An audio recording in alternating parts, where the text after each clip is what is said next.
Fight Chronicles MMA, exploring the mastery beyond the mayhem. Welcome to the UFC 316 main card breakdown, where game plans collide, chins get tested, and someone's hype train might just get derailed in spectacular fashion. From Mirab looking to ragdoll the rainbow of Sean O'Malley to Joe Pfeiffer trying to punch the calories out of Kelvin Gastelum, this card is chaos in motion. We've got strikers, wrestlers, weird tattoos, and questionable life choices all crammed into one glorious night of action. So, grab your popcorn or protein shake if you're Kelvin, and let's dive into the madness. Because UFC 316 isn't just a fight card, it's, well, it's pretty mid to be honest. Anyways, let's get on with it. The first fight on the main card is Vicente Luque versus Kevin Holland. This is a tricky one, as Vicente Luque isn't the same guy he used to be 4 or 5 years ago when he went on an incredible 10-1 run around 2018 to 2021. The main concern I have here is that his chin seems suspect now. That brutal war with Jeff Neal, where he was knocked down several times before eventually being finished, and the fight with Buckley, where he basically gave up on himself, are two huge red flags. He is understandably a sizable underdog in this fight at plus 190, as Kevin Holland definitely possesses the power to put his lights out. Luke's main paths to victory here are his wrestling and a decent submission game. I believe he possesses the capability to take Holland down and submit him. The reasoning here is that Trailblazer often has rash and stupid moments in regards to his decision making in each fight. He fights impulsively and has a habit of either overextending or not throwing enough volume when he feels that the wrestling is a threat. Also, his takedown defense is not great, as even Gunnar Nelson was able to take him to the ground repeatedly. He does possess the tools to win this fight, but his fight IQ may potentially let him down. A significant reach advantage could enable him to stay on the outside and pick Luque apart to coast to a decision victory or a late KO, and he could also catch Luque while the Brazilian is level changing. All that being said, I have a gut feeling that Vicente Luque may pull this off as the underdog. I expect him to get Holland to the ground and submit him. It will either be via submission or decision, but my final pick here is Vicente Luque by submission. Let's move on to the next matchup, Patchy Mix versus Mario Batista. This is one of those fights I'm very intrigued to see. Probably the last words you'd expect out of anybody's mouth when there's a fight involving Mario Batista. The reason, though, is that there are two vastly differing opinions about this matchup in the MMA community. The first is that Batista will fraud check Mix and show that Bellator is levels below the UFC. And the second is that Mix will run through Batista and that he's the one to beat Marab. The more prevalent opinion here, as indicated by the betting odds which have Batista as a big favorite, is that Batista will end Mix hype pretty quick. I do not agree with either of these opinions. I don't think that Batista will beat Mix, and I also don't think that Mix can beat Marab. Don't get me wrong, Patchy Mix is a great fighter. He is a class above Mario Batista in my eyes. I recognize that a couple of his Bellator wins are unimpressive and that his striking looks slow oftentimes. However, some of these Bellator fighters are extremely underrated.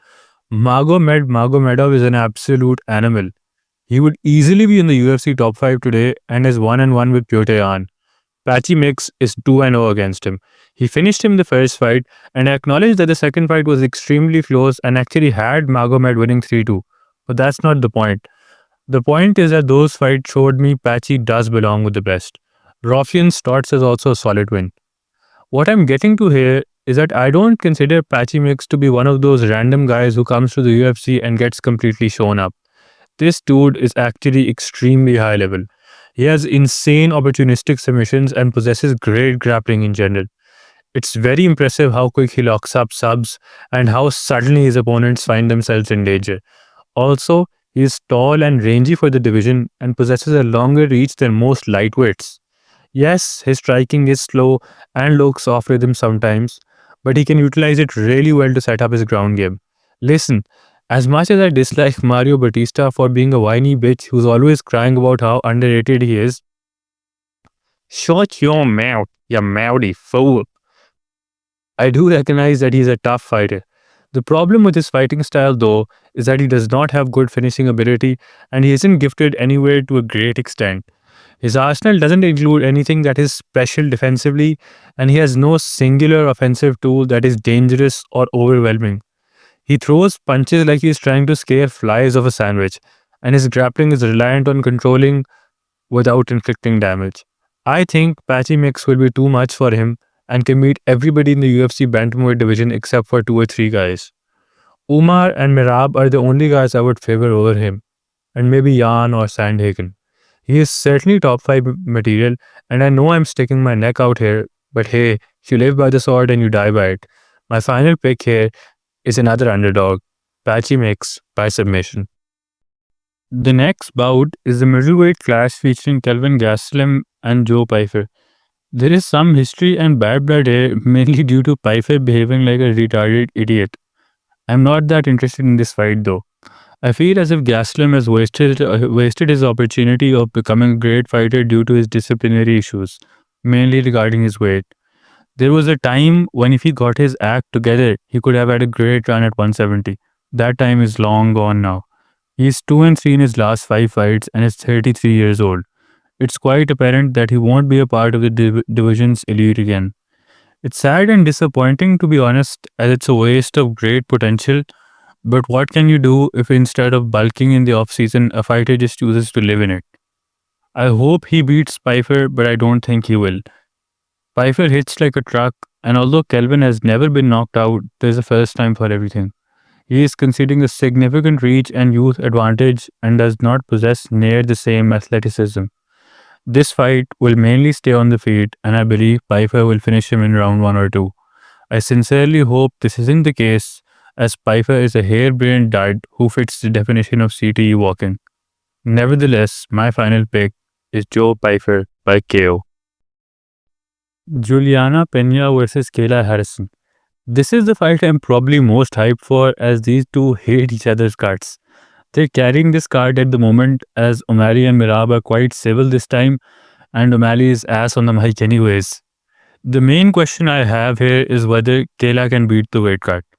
There are rumors of her walking around at 175, which is insane, and she did compete at around 170 in judo. I don't think she would have competed at bantamweight if the UFC had a proper featherweight division, as she always competed at 145 or 155 in the PFL. However, she is claiming that she isn't as big as she used to be and walks around 160 pounds now. While I don't fully believe this, I do think there is some truth to it. After seeing her current pictures and comparing them to the time she competed in judo, she does look leaner. My guess would be she walks around 165 to 167. That's still a massive weight cut, as she still weighs more than most of the men's bantamweights. And we definitely see a very depleted version of her each time she competes at 135. This fight will generally come down to whether a depleted version of Kayla Harrison is good enough to beat Juliana Pena. Generally, when you're fighting a depleted opponent, it is good to have a lot of the qualities that Pena possesses. She's quite gutsy, has a ton of heart, and will be eager to turn this into a dogfight. If Pena can drag this into the latter rounds, Kayla could find herself in huge trouble, as the weight cut very likely would have an impact on her gas tank and her durability. Her chin might also be severely compromised. If someone were to tell me this fight was going 5 rounds, I would pick Juliana Pena, no question. However, I believe there is such a gap in skill level that Pena won't be able to make it past round 3. The grappling, pace, and strength will be too much for her. I think Kayla will take her down fairly quickly and submit her inside the first 2 rounds. My final pick, Kayla Harrison by submission. Finally, the unanticipated rematch between Mirab and Sean. O'Malley is randomly getting a title shot as a reward for a successful surgery, whereas Jan is on a 2-fight win streak, both of which were top 7 guys, and is now getting the number 13 guy. Make it make sense. Mirab enters this rematch with sky-high confidence after beating Umar, and this fight is simply not interesting because of how Mirab fought well within himself in their first encounter and still comfortably beat Sean. He took him down at will through open space shots, fence scrambles, and even telegraphed entries. Mirab's striking, particularly his right hand, quietly played a key role. Several clean shots opened up direct paths to takedowns, often catching Sean in predictable patterns. His leg kicks were another overlooked weapon, landing 23 of 28 and controlling entire rounds with them, particularly round 3. Add his superior clinch control and ground dominance, and it's clear that the Georgian holds the stylistic edge. There's even an outside chance of a submission this time. This is a bold take as Mirab sucks at finishing. Pause. But he did have several positions in the first fight where he could have cinched up a sub with a little more work. One of these was a Bravo choke, which was pretty much locked in if he actively hunted for a finish rather than solely controlling. From Sean's side, improvement is necessary across the board. He must drastically increase his output.